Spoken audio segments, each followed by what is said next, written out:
Today in Granny's kitchen we're going to make meatloaf. Now the ingredients for this are fairly simple. It's 500 grams of low-fat mince, 1 beaten egg, a teaspoonful of mustard and 4 slices of smoked bacon. I've already minced the bacon just in my food processor. Lots of salt and pepper, blend it together and put it into a meatloaf jar. Once it's in the meatloaf jar, cover it with greaseproof paper and boil for 2 hours. Now because I've got a large pan of water ready, I'm actually going to do double the quantity because I'm fortunate to have 2 meatloaf jars. This was my great-grandmother's meatloaf jar, and this one I bought years ago out one of these card catalogues. I've already washed the hands. 500 grams of nice lean mince, 4 rashers of bacon already minced. Add the salt and pepper, a teaspoonful of mustard. You can omit the mustard if you wish, but I do quite like the mustard in this. I don't do the grated breadcrumbs, I miss those out because we don't really need those. And then when you add your egg, it's a case of just mixing it all together.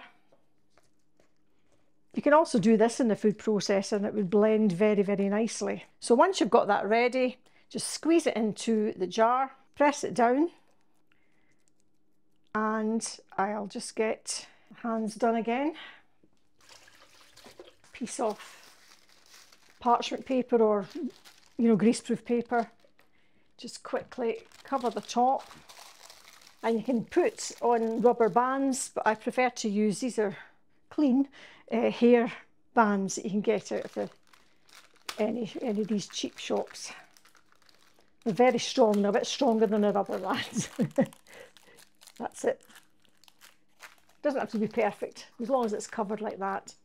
Then that gets popped into your pan of boiling water.